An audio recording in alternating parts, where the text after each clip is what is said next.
Nosso contato agora é com Fausto Augusto Júnior, diretor técnico do Diese, para justamente comentar sobre este tema. Bom dia, Fausto. Tudo bem?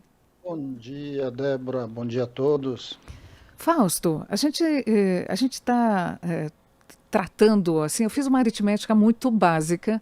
A gente está tratando de modificar aí um benefício que hoje é voltado a 20 milhões de trabalhadores para beneficiar 14,6 milhões de brasileiros e famílias de baixa renda. É uma troca, assim, eu sei que é uma troca muito simples, né, uma aritmética muito simples, mas qual é essa política?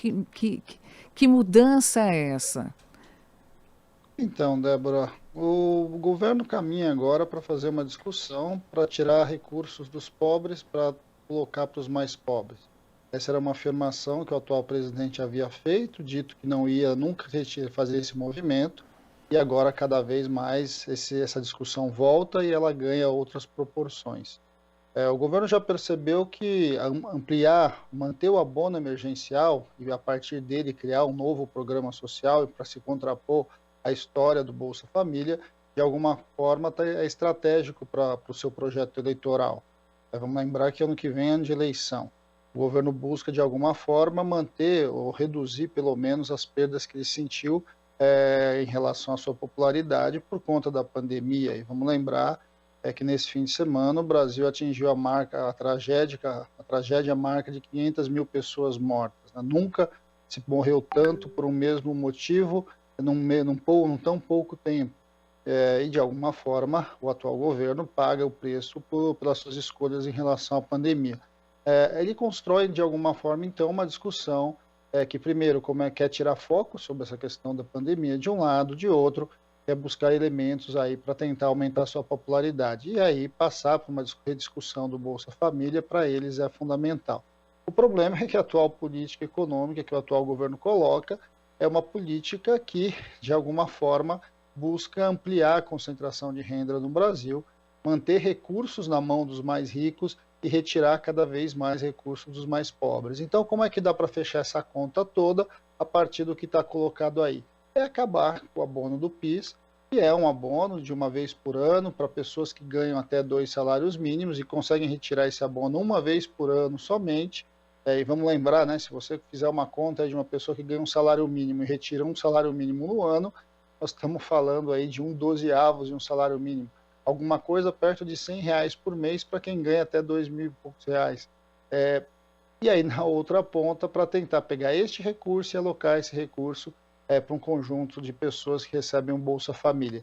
Não há clareza muito aí do que o atual governo quer fazer, o que se indica, ele quer aumentar para cerca de R$ 300 o Bolsa Família, incluir um programa vinculado aí aos estudantes e algum programa em relação a trabalho, emprego, alguma coisa assim.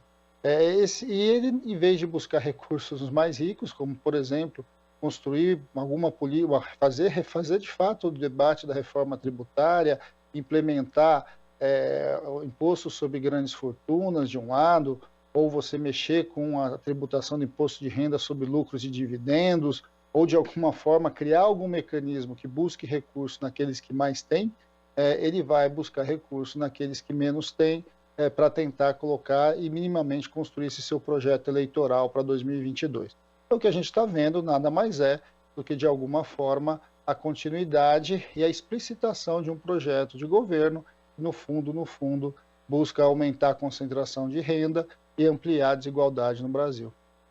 Fausto, na prática o governo conseguiria criar um novo programa social com o valor médio aí desse benefício de R$ 300 sem se preocupar com as regras fiscais?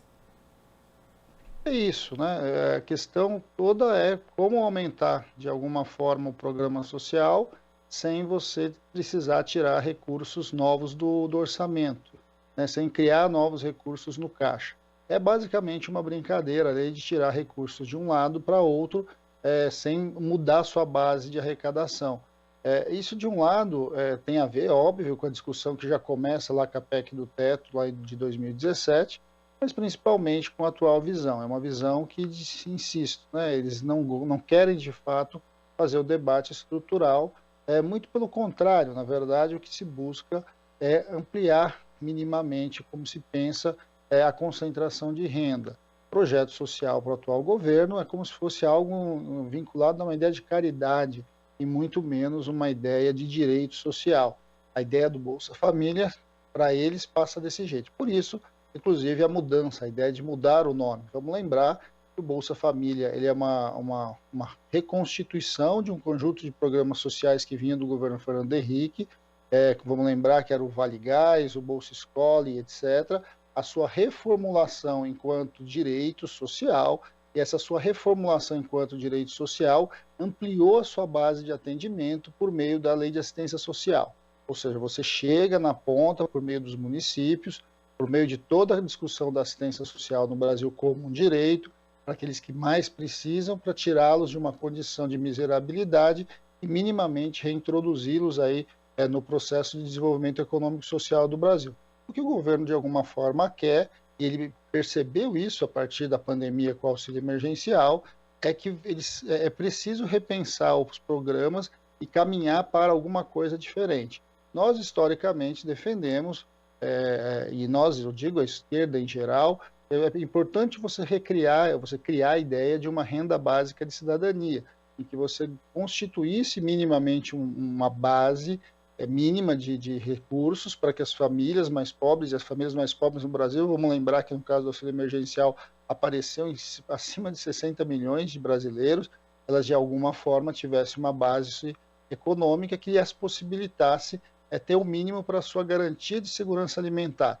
A partir disso, cada família buscaria a sua melhor condição de vida. A ideia de uma renda básica de cidadania passa por você enfrentar a questão da desigualdade no Brasil. Ou seja, você vai ter que criar um imposto, criar um mecanismo que retire recursos dos mais ricos, de alguma forma, que arrecade recursos daqueles que mais têm.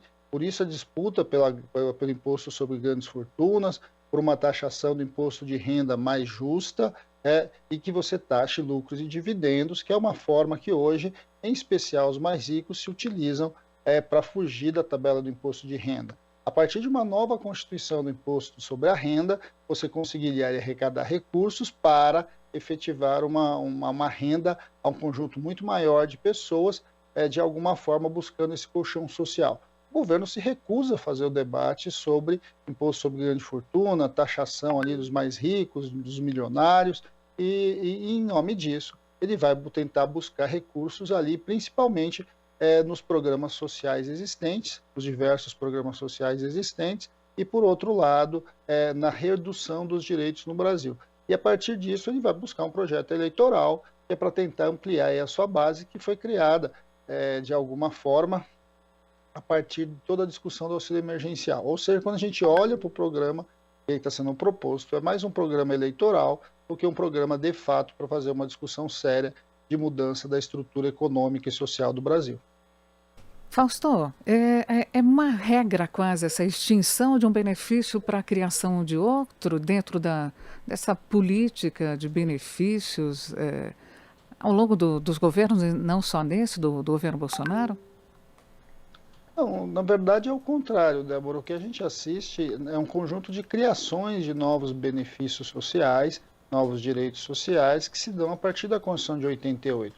Vamos lembrar que até a Constituição de 88, o conjunto de direitos sociais no Brasil era bastante limitado. A própria saúde era algo disponível só para uma parcela da população. Menos de 50% da população, por exemplo, tinha direito à saúde pública. Sim. Antes da Constituição de 88. É a partir da Constituição que você começa um processo de garantir os direitos sociais para a sociedade como um todo. E aí, por dentro da Constituição dos nossos direitos, você inicia-se a grande discussão, que é a Lei da Assistência Social. Então, a Lei da Assistência Social, que de alguma forma vai buscar garantir que aqueles que pouco têm comecem a se constituir enquanto cidadãos, comecem a constituir um mínimo de garantias que vai constituindo esse conjunto de direitos. É a partir desse outro olhar que se dá a partir de 88 que você vai reconfigurando benefícios. Eu insisto, essa é uma discussão bastante diferente do que o atual governo quer fazer. O atual governo, na verdade, vem na linha da desconstrução dos direitos sociais e transformar direitos sociais em algo como caridade, que era como era o Brasil antes da Constituição. A desconstrução da Constituição de 88, como ela foi pensada, como ela foi debatida e como ela foi organizada pela sociedade brasileira, é o que está em jogo nesse momento. Essa discussão do fim do PIS/PASEP para a reorganização do Bolsa Família é mais um exemplo disso. Você vai tirando um direito e vai constituindo ali um outro benefício muito mais vinculado ao interesse político. Acho que esse é o debate que é preciso ser feito. É importante que a gente traga a sociedade como um todo para compreender de alguma forma, os objetivos da nossa sociedade, pelo qual a gente está disposto a pagar os nossos impostos, colocar os nossos recursos na mão do Estado e, a partir deles, fazer uma escolha sobre que sociedade nós queremos para o futuro. O atual governo busca, de novo, voltar para um modelo em que a concentração de renda, os mais ricos passam a ser cada vez mais beneficiados e os mais pobres vão sendo vistos ali como sujeitos da caridade alheia. E essa caridade alheia passa, muitas vezes, por decidir ali quem vai ficar com a ponta de cima do cobertor curto, né? Porque para você tirar, para você cobrir uma parte do benefício, você tira o benefício de outro. Ambos muito pobres, ambos com uma renda muito inferior ao que a gente deveria para enfrentar a questão da desigualdade no Brasil. Perfeito, Fausto. Só para a gente encerrar a tua participação hoje, o aumento do valor médio do Bolsa Família depende da aprovação do Congresso. Você acredita que hoje essa medida passaria, seria aprovada? Bem, primeiro nós vamos ver se o governo vai soltar mesmo uma medida provisória, né? Depois de soltar a medida provisória, ele vai para debate junto ao Congresso Nacional. Tem um prazo para essa medida provisória ser votada, e se ela não for votada, ela caduca e deixa de existir. Bem, o Congresso Nacional hoje é uma incógnita, né, para saber para onde as coisas caminham, em especial nesse debate, uma vez que a atual liderança ali do Congresso Nacional tem caminhado em colocar as pautas do atual governo dentro em discussão. Por outro lado, a gente tem visto também, que é por dentro do Congresso Nacional, que é a Casa do Povo, que as maiores pressões sociais chegam e, de alguma forma, você consegue alterar. Vamos lembrar das mudanças do próprio auxílio emergencial, que o governo, por exemplo, insiste em não colocar para votar. Hoje a gente sabe que se essa discussão fosse para dentro do Congresso Nacional, muito provavelmente esse auxílio emergencial aí, em torno de R$ 150 por pessoa, ele poderia e deveria ser ampliado para algo em torno de R$ 600, mas o governo prefere não votar. E a Casa não coloca isso em discussão. Então nós não sabemos de fato para onde vai avançar. De um lado, a gente tem certamente uma discussão importante, que o Congresso Nacional é o espaço hoje de disputa da sociedade brasileira, da cidadania brasileira, mas, por outro lado, a gente sabe que os grandes acordos do Centrão, de alguma forma, acabam colocando a pauta do interesse do governo em primeiro lugar ali dentro do Congresso. Obrigada, Fausto. Nós conversamos com Fausto Augusto Júnior, diretor técnico do Diese, para falar sobre a extinção do abono salarial do PIS/PASEP para o aumento do Bolsa Família, medida que vem sendo ventilada pelo governo Jair Bolsonaro.